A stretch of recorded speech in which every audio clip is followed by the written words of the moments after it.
বিসমিল্লাহির রহমানির রহিম। আসসালামু আলাইকুম রহমতুল্লাহি ওয়া বারাকাতুহু। সম্মানিত ভিউয়ার্স, দর্শক এবং শ্রোতাবৃন্দ, আজকে আপনাদের সামনে একটি গুরুত্বপূর্ণ বিষয়ে আলোচনা করতে যাচ্ছি। ওমা তৌফিক ইল্লা বিল্লাহ। বিষয়টি হলো নামাজের ফায়দা বা উপকারিতা কী।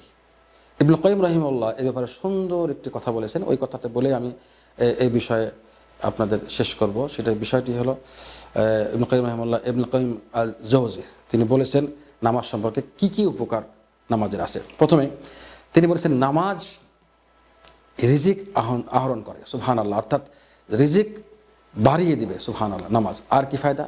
2 নম্বর, নামাজ স্বাস্থ্য জন্য অত্যধিক উপকারী এবং স্বাস্থ্য সংরক্ষণ করে, সুবহানাল্লাহ।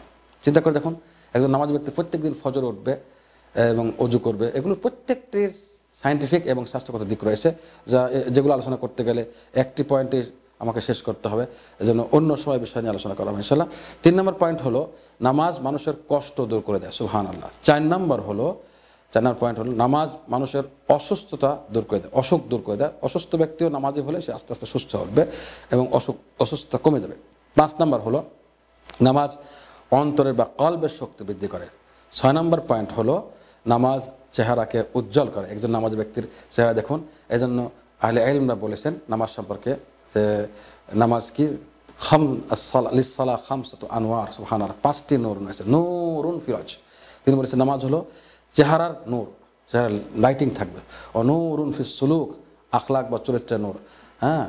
আর কি নূরুন ফিল কলব, কলবের নূর। আর কি নূরুন ফিস সিরাত, সিরাত অর্থাৎ ফুল সিরাতের জন্য নামাজ নূর হবে, সুবহানাল্লাহ। ও নূরুন ফিল কবর, এবং কবরে নামাজ নূর হবে, সুবহানাল্লাহ। চিন্তা করে দেখুন, 5টি নূর নামাজে রয়েছে। এজন্য আমরা যদি 5টি নূর চাই তাহলে অবশ্যই আমাদের কী করতে হবে? নামাজ আদায় করতে হবে।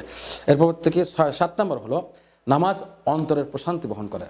নামাজি ব্যক্তির অন্তর শান্তি থাকবে, কেননা আলা বিযিকরিল্লাহি তাতমাইন্নুল কুলুব, এলা আল্লাহ পাকের কালামের এরশাদ এটা। আল্লাহ পাক নিজে বলেছেন যে নিঃসন্দেহে আল্লাহর জিকিরে নফস বা অন্তর শান্তি লাভ করবে, আর নামাজ সবচেয়ে বড় জিকির, সুবহানাল্লাহ। এর পরবর্তী পয়েন্ট কি? নামাজের আরেকটা উপকার, সেটা হলো অলসতা দূর করে। আল্লাহু আকবার। 9 নম্বর পয়েন্ট হলো নামাজ সমস্ত অঙ্গ প্রত্যঙ্গকে স্বতঃস্ফূর্ত করে দেয়, এর শক্তি বৃদ্ধি করে দেয়, সুবহানাল্লাহ। আর 10 নম্বর পয়েন্ট হলো নামাজ শক্তি বৃদ্ধি করে, শারীরিক শক্তি এবং মানসিক শক্তি। আর কি অন্তর সম্পূর্ণ অন্তর কি হয়ে যায়? অন্তরে প্রশস্ত হয়ে যায় নামাজের দ্বারা। 12 নম্বর ফায়দা হলো নামাজ রুর গেজা বা খোরাক, সুবহানাল্লাহ, খাদ্য। এজন্য নামাজি ব্যক্তি যেভাবে রুহ শক্তিশালী হবে, বেনামাজের রুহ একেবারেই মরে যাবে খোরাক না পাওয়ার কারণে। এর পরবর্তী পয়েন্ট হলো 13 নম্বর হবে নামাজ অন্তরকে আলোকিত করে, সুবহানাল্লাহ। কিছুক্ষণ আগে বলেছি 5টি পয়েন্টের মধ্যে একটা এসেছে। এরপর আর কি নামাজ মানুষের নিয়ামত সংরক্ষণ করে, সুবহানাল্লাহ। হাফিজাতুল লিনিয়াম, আল্লাহু আকবার। যত নিয়ামত আল্লাহ পাক দান করেছেন, আর্থিক নিয়ামত, শারীরিক নিয়ামত, ছেলেপেলের নিয়ামত, এগুলো সংরক্ষণ করবে নামাজ, সুবহানাল্লাহ।